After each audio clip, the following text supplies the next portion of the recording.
اور جب انسان اطاعت کرتا ہے تو اللہ ایمان کی دولت بھی عطا کر دیتا ہے۔ صحیح بخاری کی روایت ہے کہ محمد علیہ السلام کا ایک خادم ہے، چھوٹا بچہ ہے یہودی، ایمان نہیں لایا، یہودی بچہ ہے، وہ محمد علیہ السلام کی خدمت کرتا ہے۔ نبی کریم صلی اللہ علیہ وآلہ وسلم کی خدمت میں آ گئے، کبھی محمود علیہ السلام کے لیے بازار سے کوئی سودا سلب لا رہا ہے، کبھی محمود علیہ السلام کو پانی پیش کر رہا ہے، کبھی محمود علیہ السلام کے جوتے سیدھے کر رہا ہے، کبھی محمود علیہ السلام کو کھانا پیش کر رہا ہے۔ ابھی ایمان نہیں لایا، ساری زندگی محمود علیہ السلام کی خدمت کے اندر گزاری، چند دن گزرے، محمود علیہ السلام کی بارگاہ کے اندر حاضر نہیں ہوا۔ نبی کریم صلی اللہ علیہ وسلم نے سوال کیا کہ وہ بچہ جو ہمارے خدمت میں آیا کرتا تھا، ہماری خدمت کیا کرتا تھا، وہ کئی دن سے غائب ہے، آ نہیں رہا۔ صحابہ نے عرض کیا یا رسول اللہ وہ بیمار ہے، خدا جائے نبی کریم صلی اللہ علیہ وسلم کے نام پر محمود علیہ السلام اپنی جگہ سے اٹھے، اس یہودی کے گھر تشریف لائے، خدا جائے اس بیماری پر بھی جس بیماری کے اندر مصطفیٰ کریم صلی اللہ علیہ وسلم انسان کی عیادت کرنے کے لیے آ جائے۔ امام بصیری رحمۃ اللہ علیہ مولانا صلی اللہ علیہ وسلم دائم قصیدہ کو تشریف لکھنے والے،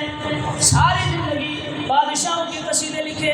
حکمرانوں کے قصیدے لکھے، امیر لوگوں کے قصیدے لکھے، لیکن جب بیماری کا وقت آیا سب لوگوں نے دامن چھڑا دیا، قلم اٹھایا کہ اپنے آپ کو کہا ہے بصیری ساری زندگی بادشاہوں کے کلام لکھتا رہا، ساری زندگی بادشاہوں کے قصیدے لکھتا رہا، کیوں نہ آج اس ہستی کا قصیدہ لکھا جائے جو ان بادشاہوں کا بھی بادشاہ ہے، سارے رسولوں کا بھی بادشاہ ہے۔ قلم اٹھایا، امام بصیری نے قصیدہ لکھنا شروع کیا، لکھتے لکھتے ایک دن سو گئے، امام بصیری سو گئے، اللہ نے امام بصیری کی قسمت کو جلا دیا۔ آپ کے اندر محمود علیہ السلام تشریف لائے، نبی کریم صلی اللہ علیہ وسلم نے امام بصیری سے قصیدہ سنا، اپنی چادر عطا فرمائی۔ وہ بادشاہ جس کے لیے قصیدے لکھتا تھا آج انہوں نے ہاتھ چھڑا لیا، لیکن جب ایک قصیدہ مصطفیٰ کی شان میں لکھا، مصطفیٰ خواب کے اندر جلوہ گر ہوئے، مصطفیٰ نے اپنا دست شفاعت پھیرا، اللہ نے سیاست یہ یہودی بچہ بھی بیمار ہو گیا، مصطفیٰ کی خدمت کرتا رہا، مصطفیٰ کی خدمت کرنے والا، مصطفیٰ کی اطاعت کرنے والا معروف نہیں رہتا۔ محمود علیہ السلام در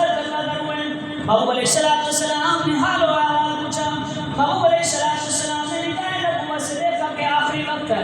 اب اس کا آخری وقت ہے، زندگی نہیں ہے، تو محمود علیہ السلام نے ارشاد فرمایا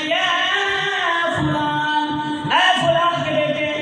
اب کلمہ شہادت پڑھ۔ اب اس کے سرانے اس کا باپ بھی کرے، مصطفیٰ کریم بھی جلوہ کرے۔ جب اس نے آنکھوں نے مصطفیٰ کے مدعا کے رکڑے کو دیکھا کہ محمود علیہ السلام نے ارشاد فرمایا کہ اللہ کی رسالت، اللہ کی وحدانیت کی گواہی دو، مصطفیٰ کی رسالت کی گواہی دو۔ اس نے اپنے باپ کے چہرے کی طرف دیکھا، سوالیہ نگاہوں سے دیکھا، باپ سے اجازت طلب کی۔ باپ بھی جانتا تھا ابھی وہ ایمان تو نہیں لایا، لیکن وہ جانتا تھا کہ یہ اللہ کا سچا رسول ہے۔ باپ نے اجازت دی، اطیع ابوالقاسم، اپنے ابوالقاسم کی اطاعت کرو، جیسے محمود علیہ السلام ارشاد فرماتے ہیں ویسے کرو۔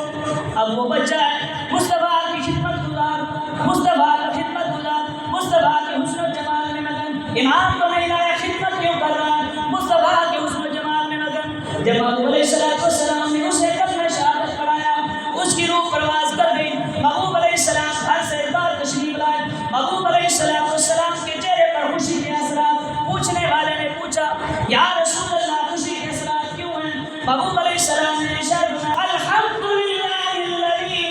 انقذہ بی من النار، اللہ کی حمد و ثنا کہ اللہ نے میرے خدمت گزار کو میرے صدقے جہنم سے نکال کے جنت عطا فرما دی۔ یہ محمود علیہ السلام کا کرم ہے کہ جب انسان مصطفیٰ کی اطاعت کرتا ہے، مصطفیٰ کی خدمت کرتا ہے، مصطفیٰ کی اتباع کرتا ہے تو اللہ اسے محروم نہیں رکھتا، اسے دنیا میں بھی جنت کرنا ہے۔